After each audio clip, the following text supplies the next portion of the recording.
Ce week-end s'est passé les finals du premier split de la saison. On a eu Kevin et Angelo, respectivement Teach et Belobetti, qu'on a pu voir s'affronter en finale, mais du coup, ce sont nos deux qualifiés européens pour les Worlds de cette année. Du côté de Bordeaux, on a eu plusieurs joueurs qui se sont déplacés et on en parle tout de suite. Bonjour et bienvenue dans cette nouvelle vidéo. Aujourd'hui, on va parler de ce premier split. Du côté de notre petit groupe SDS, cette petite team dont je fais partie, une équipe purement bordelaise. On a eu Gaston qui a fini 54e et Melvin 48e. Ils ont fait tous les deux un super tournoi. Ils sont vraiment pas passés loin pour se qualifier au top. Gaston lui a manqué une victoire et vous allez voir que Mel, c'était le goal average qui lui a fait défaut. Aujourd'hui, on a la chance d'avoir Melvin sur la chaîne qui vient pour nous partager son tournoi, sa decklist, mais aussi ses opinions sur le deck, mais aussi de montrer sa façon dont il a préparé son deck pour ce tournoi spécifique, avec une méta qui est quand même très complexe, avec beaucoup de decks différents, avec Belobetti et UP qui sont les deux plus gros decks de la méta. Il a fallu pour lui trouver une méthode qui permet de les battre tous les deux. Je vous laisse avec lui et bonne vidéo. Salut tout le monde, je m'appelle Melvin, alias Théma mon nom, et j'ai fait top 48 au championnat d'Europe avec Smoker au rouge-vert.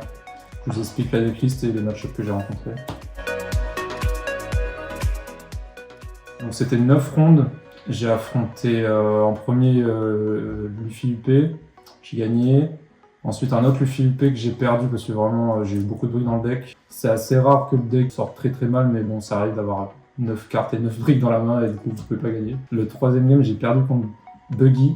J'ai perdu le dé, j'ai eu un tuto qui whiff, la game était assez serrée mais en fait j'étais un peu trop en retard à cause de tout ça. Et à la fin ça s'est joué à rien. Ensuite j'ai joué contre un autre UP que j'ai gagné, contre un Black Purple que j'ai gagné, un Green Yellow que j'ai gagné, un autre Baggy que j'ai gagné, un Teach que j'ai gagné, et à la fin c'était une Betty pour la dernière game que j'ai gagné aussi.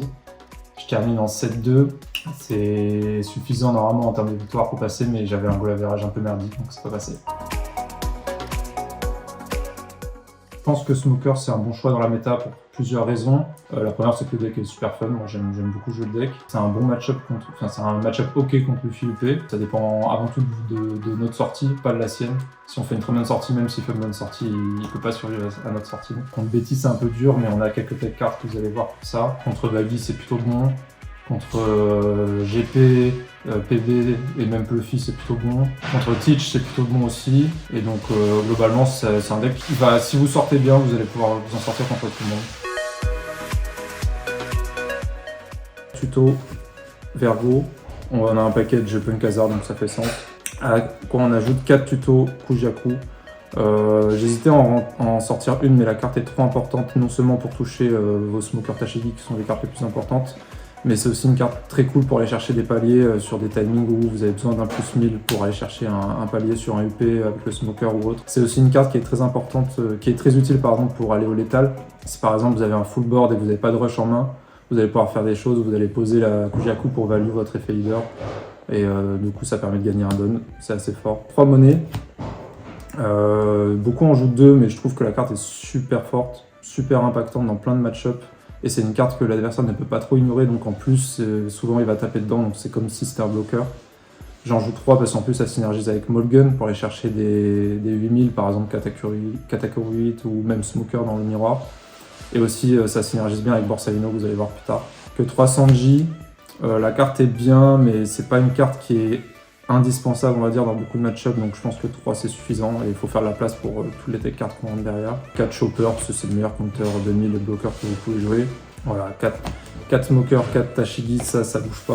C'est vraiment le cœur du deck, il n'y a pas grand chose d'autre à dire, hein. C'est votre meilleur T5, vous jouez Smoker et il faut le protéger. Ensuite on a 2 X-Drake, c'est des compteurs de 1000, c'est vraiment avant tout pour avoir des cibles pour Kujaku. Mais parfois, sur 6 ou sur 7, si vous avez rien d'autre à jouer, ça reste un 7000, donc vous pouvez jouer et faire l'effet leader si vous n'avez pas eu de Smoker avant. Mais globalement, souvent, c'est surtout un compteur de 1000. 2 Baccarat, elle n'est pas cherchable, donc c'est un peu dommage, mais ça reste un des meilleurs bloqueurs que vous pouvez jouer avec la forteresse. On n'a pas énormément de briques dans le deck, mais on n'est pas un deck qui cycle beaucoup, donc avoir l'opportunité de trasher une brique pour un compteur de 1000, c'est assez fort. Et donc j'en ai rentré 2, et ça peut aider contre le match-up Betty, donc c'est toujours cool. Le MVP du deck pour moi, 4 Borsa, j'en joue 4 parce que vraiment la carte est juste trop impactante. Déjà contre Betty, vous voulez absolument l'avoir. Ça va vous permettre non seulement de trade un body qui n'est pas incliné, et en plus il va devoir la gérer donc il va taper dedans. La carte fait trop de choses. Elle synergie très bien avec Monet comme j'ai dit tout à l'heure.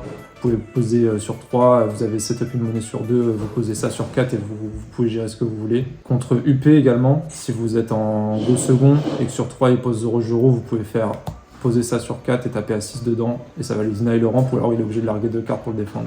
Et même dans le miroir, parfois je la pose et ça me permet d'aller chercher avec un Molgun des trucs qui sont actifs. Enfin, la carte vraiment fait beaucoup de choses. En plus on peut la jouer sur Kit Fortress, donc banger absolu. 3 dragons, j'aime beaucoup la carte. Déjà quand elle arrive sur 8 ou même sur 10 c'est super impactant. Souvent les decklists en jouent 2, mais comme je me suis dit qu'il allait avoir beaucoup d'UP et que c'est une carte qui est très forte contre UP, 3 pour moi c'est important. Et en plus il y a plein d'autres match-ups, même contre Betty parfois, vous avez besoin d'aller au létal et vous avez un rush de plus dans le deck. Assez utile. 4 Odi, l'autre MVP du deck, c'est la meilleure carte du format vert, hein, on va pas se mentir, ça permet d'aller chercher des létals. Même parfois ça vous permet de gérer des trucs qui sont pas engagés, contre Betty notamment. Ça peut paraître contre-intuitif contre Betty de prendre une vie, mais en fait si vous êtes assez early en vie, que vous allez faire Borsalino qui a dû gérer, ça vous permet de répondre à un tour Ivankov avec un T4, vous restez les deux et vous tapez dedans. Et d'un coup, soit il a plus de carte en main, soit il a plus de board. Et en plus, lui, il est dur à gérer le Audi, donc il va souvent rester. Et contre UP, c'est votre meilleur moyen de rester des dons et des bloqueurs pour aller au létal. La forteresse, j'en joue 3 au lieu de 4 parce que j'aime pas trop m'enfermer dans un plan de jeu forteresse. Je trouve qu'il y a des moments où ça tombe bien, mais c'est pas indispensable dans la plupart des games. Je pense que sur les 9 games que j'ai fait, j'ai dû la jouer 4 fois, et les 5 autres j'ai gagné 100.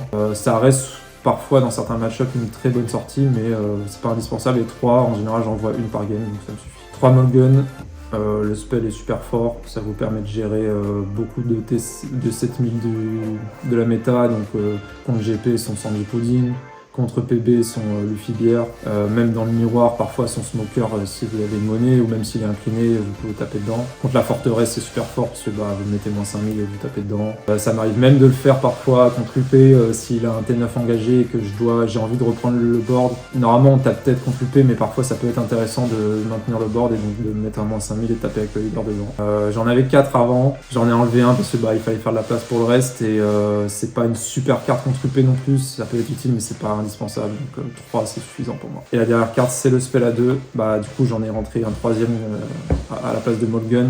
Je trouve que la carte est tellement impactante en fait, il y a plein de scénarios où vous avez besoin d'avoir une défense importante alors que vous avez peu en main, parce que mine de rien vous êtes un deck qui, avec les faders, vous cheatez des dons, donc vous allez jouer beaucoup de cartes de votre main. Avoir un truc qui avec une seule carte de votre main peut permettre de défendre énormément, c'est vraiment fort, et en plus aller chercher avec Vergo. Il y a plein de moments où vous posez forteresse et spell à 2 et vraiment genre le mec peut rien faire quoi. La carte est trop bien. Un grand merci à mes amis qui étaient là pour me soutenir, et bien sûr un grand merci à la Super Sonic Dog Squad.